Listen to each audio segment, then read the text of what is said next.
Hello, thanks for tuning in. This video will cover my sourdough bread making process.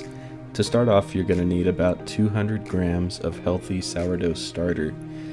It should have lots of carbon dioxide bubbles, and it should float when you add water. For the water, you will need about 620 grams of good quality filtered or distilled water.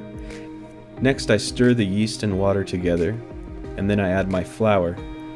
For the flour, I use any unbleached all-purpose or bread flour. So I add 900 grams of flour and start mixing. While that's mixing, I feed my starter so it's ready for next time. I add some water, stir it in, and then add enough flour to make it thick.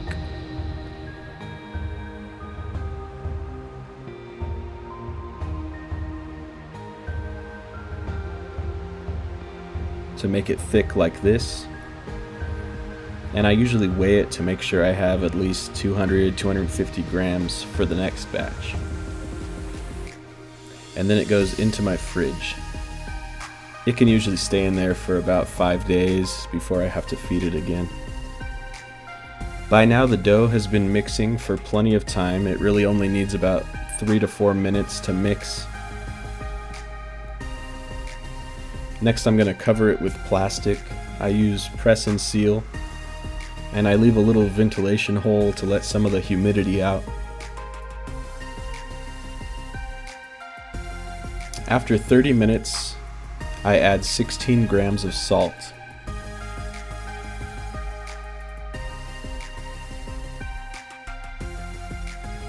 I sprinkle some of the salt over the dough and then fold it and then sprinkle more and repeat. I do that about 4 times until I've used all the salt. Then I cover it again and let it sit for 2 hours. After 2 hours, you can see that the salt has drawn a lot of water out of the dough. That's normal. We're gonna fold it again, and it's hard to film while folding the dough because I use 2 hands, but I stretch the dough from one side of the bowl and fold it down on top of itself, and I do this 4 times, turning the bowl about a quarter turn for each fold. Then I let it sit for 2 more hours. You can leave a larger ventilation hole to get some of that water out of the dough. After 2 hours, I fold all 4 sides again, and I let it sit for 1 more hour. I know this is kind of a lot of steps, but I'll recap everything at the end.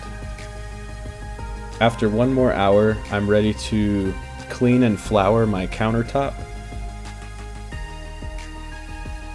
and scrape the dough out of the bowl.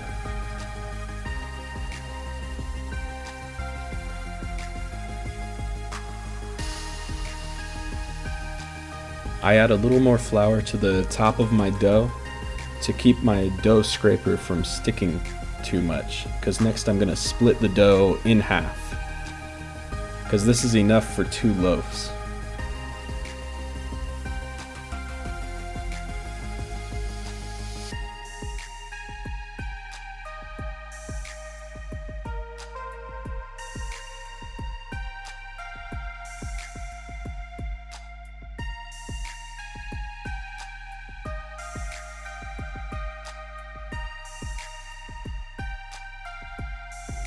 Once it's split, I'm gonna fold it all towards the center and start forming a nice ball. This takes a little bit of practice, but you want to keep stretching everything towards the bottom of the ball of dough. Then flip it over and keep stretching everything towards the bottom of the ball. Once I have a nice ball of dough, I do the same with the other half of the dough, and I cover them both with a plastic grocery bag for 1 more hour. After an hour, I flip each ball and do the same thing, fold it all again, stretch everything out, stretch everything to the middle, like I did before.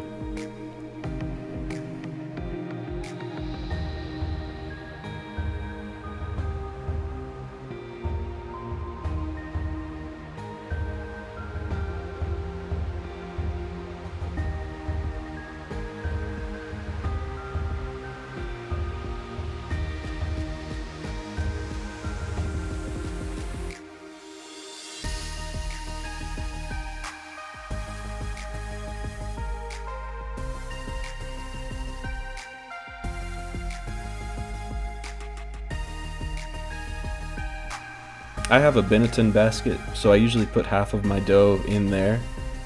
If you use one of these, make sure you put some rice flour in and spread it around, because otherwise the dough will stick. Now I flip the dough upside down into the basket and cover it with some plastic and put it in the fridge. For the other half of the dough,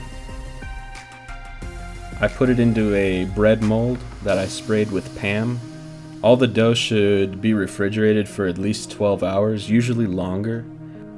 The longer you let them sit in the fridge, the more flavor will develop, so sometimes I'll let it sit for 24 hours. When it's time to bake, I preheat my oven to 450 degrees, and I put a Dutch oven inside and let it heat up at the same time. Then I take my dough out of the fridge, and the one that's in the Benetton basket gets flipped onto a piece of parchment paper. Next, it's important to score the dough with a clean razor blade. This will allow the bread to stretch open as it rises. The round dough goes into the Dutch oven. The other one just goes over a pan of water. After 30 minutes, I take the lid off the Dutch oven and reduce the heat to 400 degrees. At this point, it's also usually time to pull the other one out, because it's usually nice and brown by then. The round one will stay in the oven for another 15 to 20 minutes.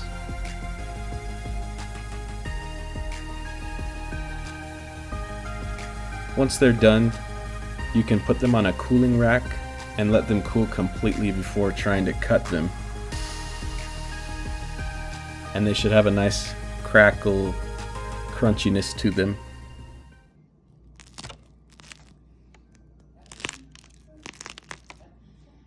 So to recap, we took 200 grams of starter, added 620 grams of water, and mixed it together. To that, we added 900 grams of flour, mixed all that together. We fed our starter and put it in the fridge. Then we covered the dough for half an hour. Then we added 16 grams of salt and folded the dough. Then we covered it for 2 more hours. After 2 hours, we folded it again, covered it again for 2 more hours. After that, we folded it again, covered it again for 1 more hour. Then we put some flour down on the countertop, dumped the dough out, divided it in half, folded it, covered it with plastic, and let it sit for 1 more hour. Then we flipped the dough again, stretched it, folded it, and put it into either a Benetton basket or a bread mold, and then it went into the fridge covered with plastic for at least 12 hours. The next day we got our bread out, preheated the oven and our Dutch oven at 450 degrees. We got our bread out of the fridge, we scored it, then put it into the oven for 30 minutes. After 30 minutes we take the lid off of our Dutch oven,